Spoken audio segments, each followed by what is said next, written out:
अब हुथीज ने धमकी दे दी है। ईरान के समर्थन में हुथीज मैदान जंग में आने की बातें कर रहा है। हुथीज ने अमेरिका को धमकाते हुए कहा कि ईरान और ईरान के लोगों की, ईरान की जमीन की इज्जत करे अमेरिका, क्योंकि अगर हम अपने पर आए और हमने बाबल मंदेब रास्ता बंद कर दिया तो पूरी दुनिया मिलकर भी उसे खोल नहीं पाएगी। डोनाल्ड ट्रंप मजबूर है, अब अमेरिका के लोगों को समझाने की कोशिश कर रहा है, लेकिन यह समझाना उसके लिए भारी पड़ेगा, क्योंकि अमेरिका के लोग नेतन्याहू को अब पसंद नहीं कर रहे हैं। और अब यह अमेरिका के लोगों को पता चल चुका है कि नेतन्याहू के कहने पे अमेरिका जंग में कूदा है। अब ये देखिए उसने क्या पोस्ट किया है, कहा कि चाहे लोगों को पसंद हो या ना पसंद हो, लेकिन इजराइल हमारा सबसे बेहतरीन अलाई है। वहां के लोगों ने वफादारी की है, दूसरे लोगों ने हमें धोखा दिया, छोड़ दिया। ये ताना मार रहा है दोस्तों नेटो को और दूसरे देशों को, कह रहा है कि हमारा ग्रेट एलाई है, ग्रेट साथी है इजराइल, चाहे कोई माने या माने। दूसरों ने जहां हमारा साथ छोड़ दिया था वहां इजराइल हमारे साथ था। कहते हैं ज्यादा औकात से ऊपर होकर बोलना नहीं चाहिए। डोनाल्ड ट्रंप ने औकात से ऊपर ही बातें की हैं और अपनी ही बातों में डर लग रहा है इसे। अब इसने बोला था कि हम स्ट्रेट ऑफ हॉर्मुज को खुलवा देंगे, ये कर देंगे, नहीं खुलवा पाया, झंड हो गई। इसने एक और बड़ी बात कही थी कि हम ईरान के खर्ग आइलैंड पर फौज उतारेंगे अपनी, याद होगा इसने कहा था। अब इसको खुद डर है, ये रही रिपोर्ट, इसको ये खुद डर है कि अगर हमने अमेरिका की फौज खर्ग आइलैंड पर उतारी तो बड़ा खतरा हो सकता है, क्योंकि वहां पर हमारी फौज का उतरने का मतलब यह है कि एक बत्तख की तरह, ठीक है, एक बत्तख की तरह खुले मैदान में हमारी फौज, जिसे ईरान बहुत आसानी से निशाना बना सकता है। और जो खर्ग आइलैंड उसकी बनावट है, उस पर उतरना, लड़ना और बचना मुश्किल है। पूरी दुनिया में अमेरिका के जहाजों की, उसके F-35 की साख मिट चुकी है। अब लोग, आपको पता है ना, जैसे ही हिट हुआ F-35 पर, जरा सा हिट हुआ भाई, उसकी मार्केट वैल्यू भड़ाक से आके गिरी है। अब ईरान के एक न्यूज चैनल ने उस व्यक्ति का इंटरव्यू लिया जिसने वो F-35 हिट किया था। ये है वो चेहरा, जाहिर सी बात है ब्लर करना जरूरी था। तो ईरान के मीडिया पर आकर उस व्यक्ति ने, जिसने F-35 को हिट किया, वो कह रहे हैं कि मैंने तो सिर्फ बटन दबाया था, ये अल्लाह का करिश्मा है, मैंने सिर्फ बटन दबाया था और अल्लाह ने चाहा और ये हो गया। आप सिर्फ बयान समझने की कोशिश कीजिए कि अगर इसके अलावा ईरानी कमांडर, ईरानी इस लड़ाके के अलावा कोई और देश का फौजी होता तो चार बातें और नहीं जोड़ता, अपनी तारीफ में ज्यादा बढ़ चढ़ कर हिस्सा लेता।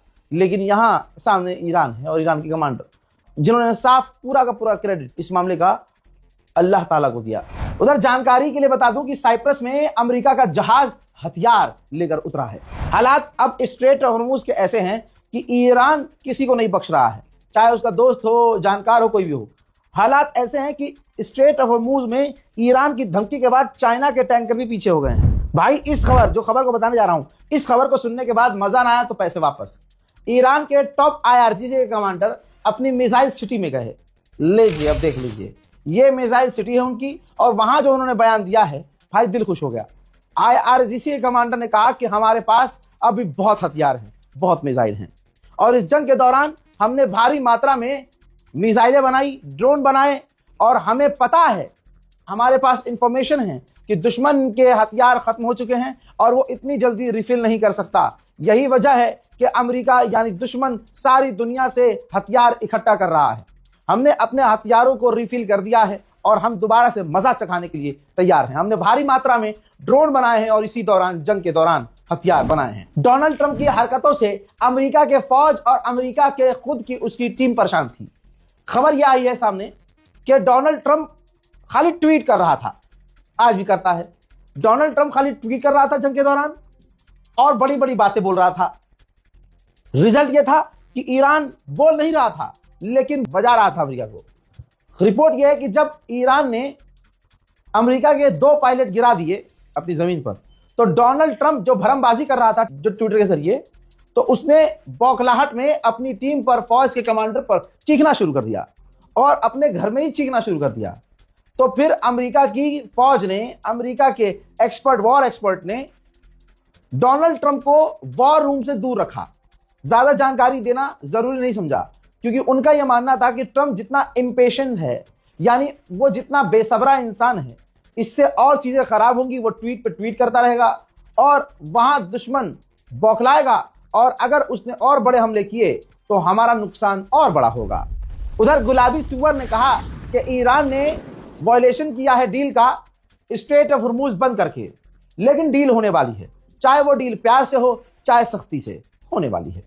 ऐसे ही लल्लो पंजो ये चलाता है, ऐसी बातें ये लिख देता है और फिर उसका सारा मामला उल्टा पड़ता है।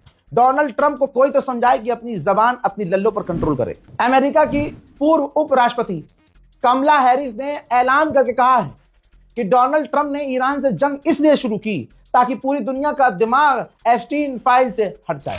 हजरात, अमेरिका की इतनी लाल हुई पड़ी है, इतना डरा हुआ है कि जॉर्डन में उसने अपने थर्ड एयर डिफेंस सिस्टम की लोकेशन चेंज कर दी है। अब उसने खुले में नहीं लगाया, अब वो सिविलियन के इलाके में, आम लोगों के इलाके, बिल्डिंग के आसपास लगा दिया है ताकि ईरान आराम से आकर शेर की तरह कनपट्टी लाल करके ना चला जाए। लेकिन ये तो इंटरनेशनल लॉ का उल्लंघन हो गया।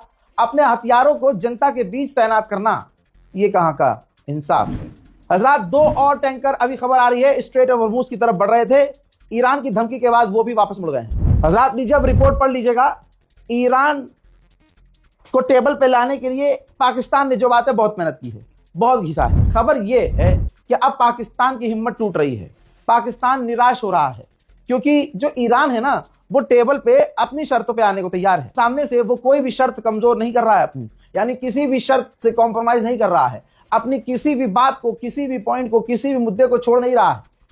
जबकि पाकिस्तान चाहता है कि 1-2 बातें मान ले ईरान और डील हो जाए, अमेरिका कुछ बातें मान ले और पाकिस्तान और ईरान कुछ बातें मान ले। लेकिन रिपोर्ट के मुताबिक ईरान कोई बात अमेरिका की मानने को राजी नहीं है और अपनी पूरी तरह से जिद पर है। यही वजह है कि अब पाकिस्तान भी परेशान हो रहा है। उधर तुर्की भड़का है। तुर्की के विदेश मंत्री इजराइल पर भड़के और कहा है कि सारी दुनिया को पता है कि इजराइल का मकसद क्या है। इजराइल का मकसद यह है कि ज्यादा से ज्यादा गाजा में लोगों को मारना और इलाके की जमीन पर कब्जा करना। आजाद मोहतरम, इस रिपोर्ट को शेयर कीजिए, इंतजार कीजिए अगले अपडेट का। तब तक के लिए जय हिंद।